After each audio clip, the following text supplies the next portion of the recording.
get to the pepper story about saving the road to cheapness, and the first product from the road to cheapness is peppers from the Smoker's Express store.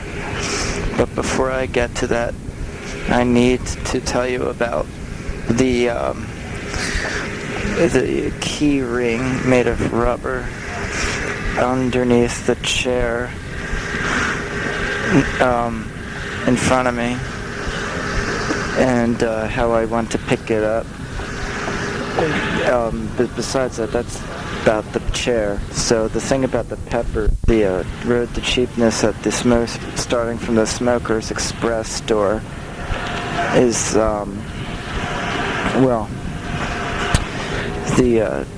simply the tomato products. They're unnatural.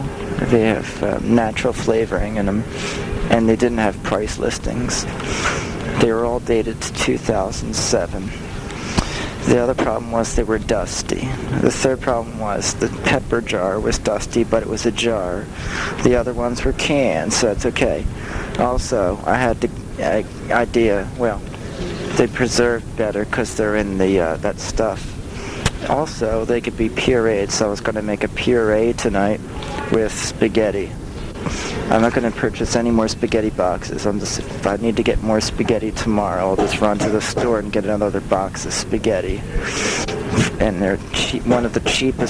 Spaghetti is one of the cheaper items at the convenience store besides donut packs. And then all the other crap. So, anyway, this type of stuff, this really irritates people, apparently. So, anyway, let me see if I can not make this less retarded. So, I believe the pepper puree was good enough that I don't have to add other ingredients. Also, on the road to cheapness, I found an espresso maker on the street on South Street. But I got into an argument with my fake girlfriend at the college and just threw it in the dumpster, hoping I wouldn't get charged $500. But then I was glad, because when I went home, I tried to use the coffee maker I found from my next door neighbor throughout this Mr. Coffee Maker. That it's a super coffee maker with a target. I decided to save that, even though it doesn't make coffee, which I found out, and that's why I was excited. But then I wasn't, because, if there was actually a problem with the espresso maker, which is, according to my boss who makes coffee, then that would be a good thing, because it's rare, he says. So anyway, not following grammar, but if I can't fix it for some reason, I didn't know what he meant by, that side probably works or something, but he looked at it, he said probably works, and he says those things are valuable. Anyway, what I could have done to keep the water from pouring through, because the water poured through the Super Mr. Coffee Maker with the green glowing target on it that gives the time and stuff. It's called the Super Neighbor's Coffee Maker. It's black, but didn't have, whatever. I either didn't know how to use it, or according to my coffee boss who brews coffee beans, it was probably just a hole in the canister. So I poured some vinegar in to clean the coffee maker, and that vinegar just cleaned the floor, so it was fine. So, but the vinegar, I bought that. It was for 99 cents at the convenience store. It's one of the cheapest items. Incredible. And you can use it on food as a seasoning, and it's good for you in small quantities, unless you're acid insensitive. Which, in case you shouldn't drink coffee either. So, or at least not drink that stuff. So, whatever I'm saying is, to get to the point before I fall asleep, because I think I'm hitting the American point here. I might have to take a nap and then wake up and give, the thing later, maybe eat some donuts, fried up donuts and stuff like that, wake up. So anyway, Maybe just drink some water or something. Maybe that'll help. I'm just feeling sick now. Got it. Get tired. So anyway, to continue with the story, which there is none of, the peppers are a good idea. They could be pureed. It's cheap. It's only $1.99, which is a lot, but you can use them in small quantities and spread them out with oil and vinegar, which I found on the street on South Street for free. The olive oil was unopened, I think. It cracked but it tasted slightly like almonds or something. But it's supposed to be kept in low heat and stuff in cool, dry places, both of them. The other one is fermented. I don't know the difference, but it seemed fun. I think I woke up in the morning smelling like olives. But besides that, I think it was because it was slightly... It could have been bad, but I don't know. Anyway, I have a feeling it was just thrown out without using it or anything, because they seem perfectly fine. They were imported from Italy. So anyway, on top of that, I thought maybe they threw out the espresso maker too. But I could have fixed the espresso maker, of course, possibly. But maybe I couldn't have. I don't know. So, anyway, they could have been completely different items unless the coffee maker was broken. If I came up with this idea, but I don't remember what it was exactly. I came up with it walking down South Street. It was much more natural than this. If the coffee maker was broken,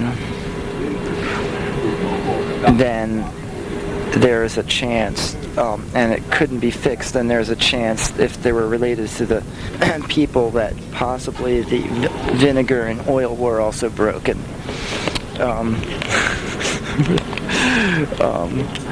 If the oil and vinegar were separate from the coffee maker, then the oil and vinegar might not have been broken at all, just a coincidence on trash day, just thrown out for some reason. If the coffee maker wasn't broken and they both lived together, then there's high possibility, extremely high possibility, even after it's been clipped, definitely, then all that shit's bullshit. So, then the clipped coffee maker and the oil and vinegar would be two separate things, because possibly. But there's a chance, at least with the electronics world. I'm not saying with the oil and vinegar. I don't know if there's maintenance on that. I don't think there is. That's bullshit. I'm not talking about that. That those things can be fixed, unless the couple didn't know. But we're not going to take that into account. We're talking big things here. So that's about as much as I can extract from that story. I can't seem to continue it any more than that. I think that's as much as I could say about that subject.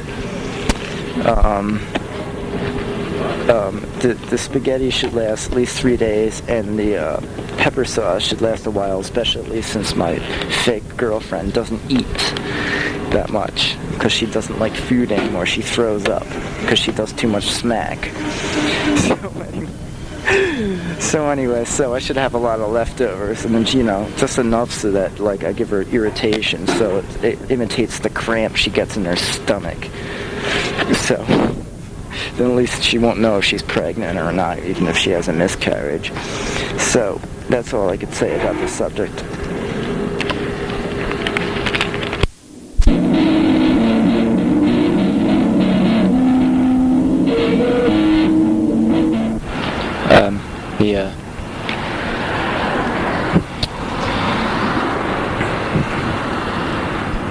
I saw a couple of pigeons earlier. Actually, I saw a dead pigeon. The dead pigeon was on Broad Street, a block. Where was it? A block north on Broad Street from South Street on the corner, and it was on the left-hand side of the sidewalk, which means it was in the passing lane or maybe on the right lane, depending. So, the pigeon, it startled me because it really disgusted me and made me really fucking sick and fucking sad because, well, first of all, I'm doing a project called the Pigeon Project. Second of all, I never saw neither a baby pigeon nor dead pigeons. So this is the first actual, any dead animals actually, hardly any animals.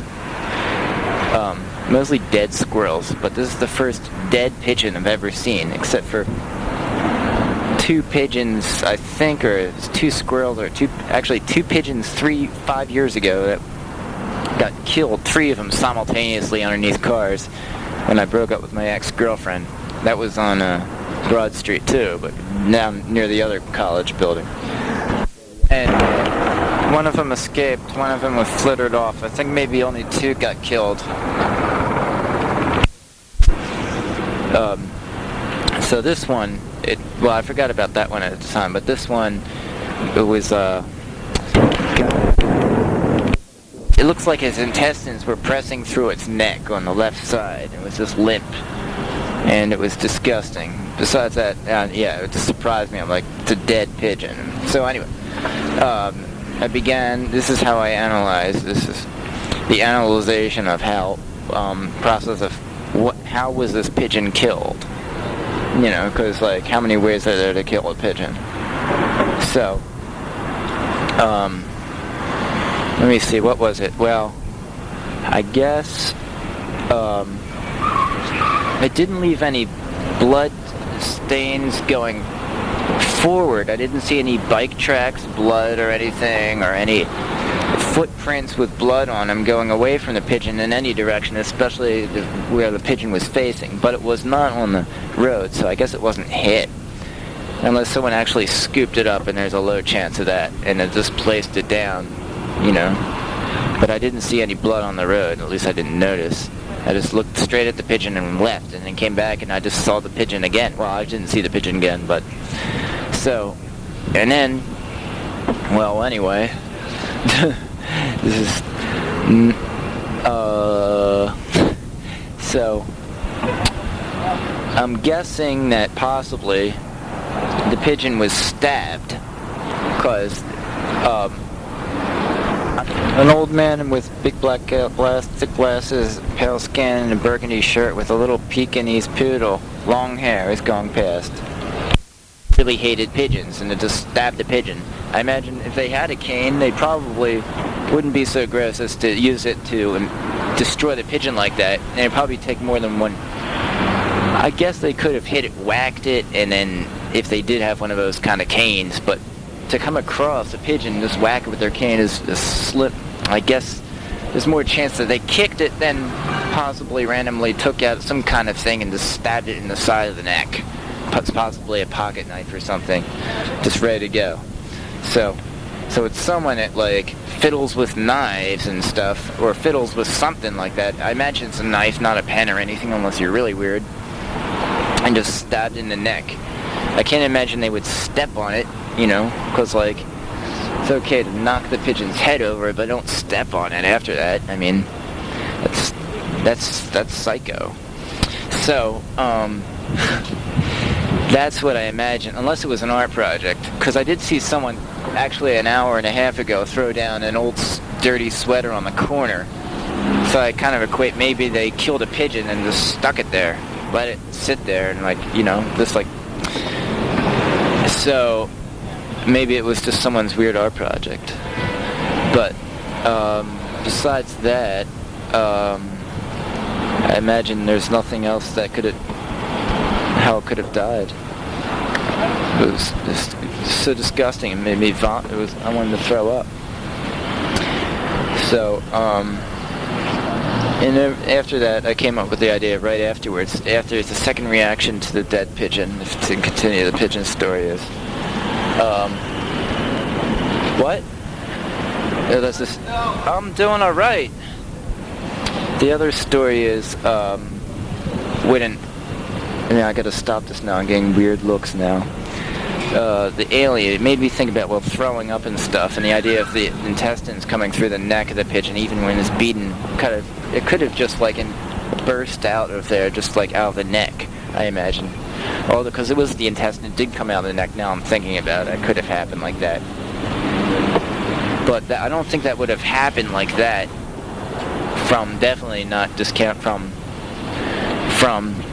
getting hit, definitely, because it was on the sidewalk, and, like,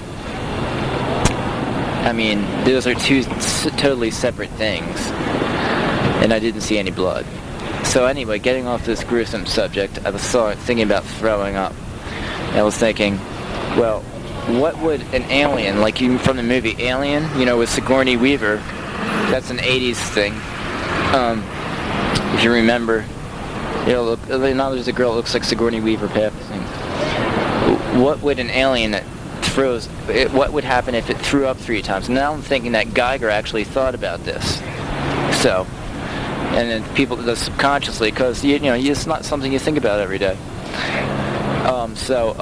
And it's kind of psychedelic, I guess, So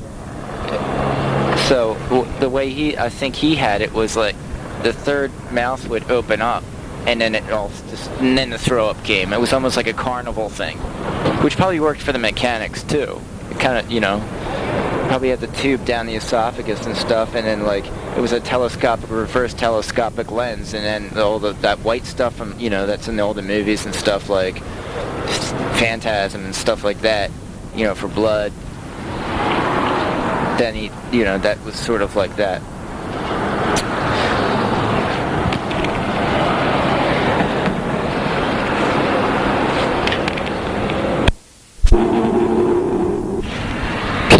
Continuing on the ode to the process of cheapness,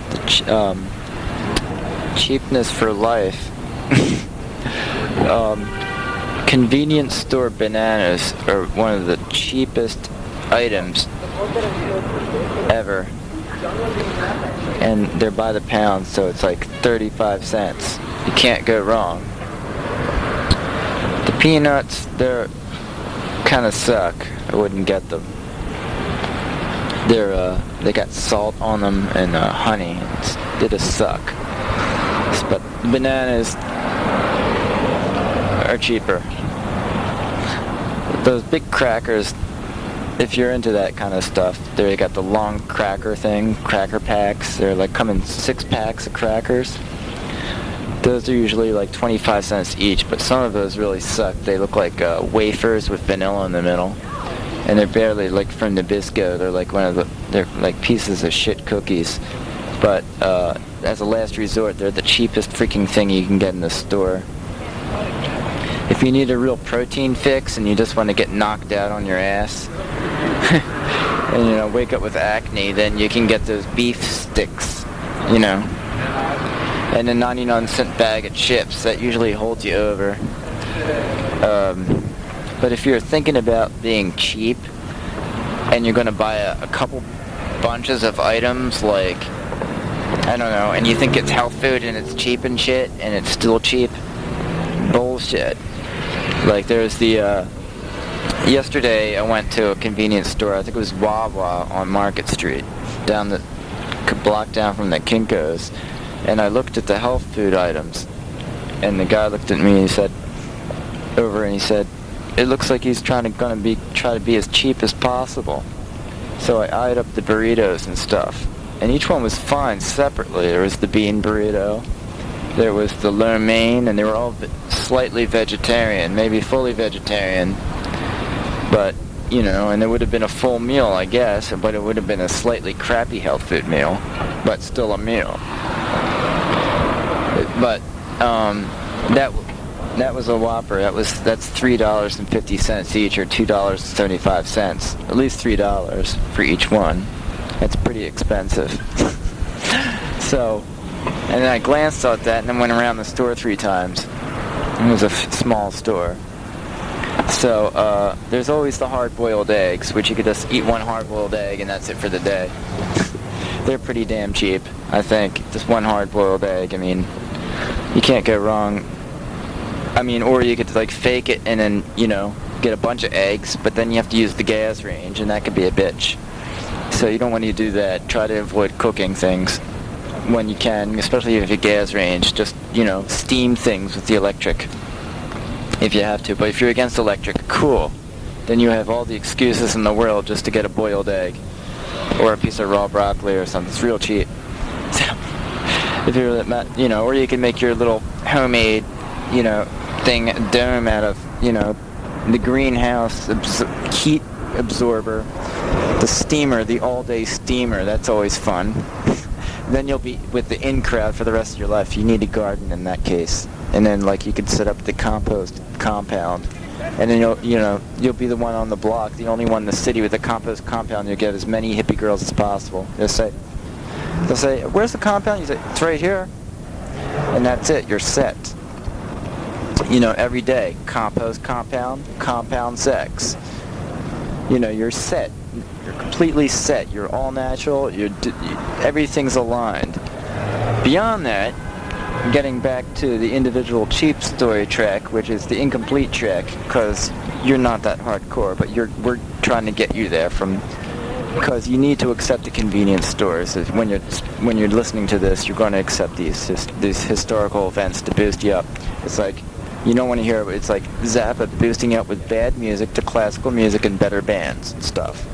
That was his job in anthropology. It's neutral. So anyway, bullshit. Anyway, getting back to the story about potato chips, which is what I glanced at, I purchased it. Secondly, I purchased the potato chips. It was 35 cents for 25 cents for a potato chip.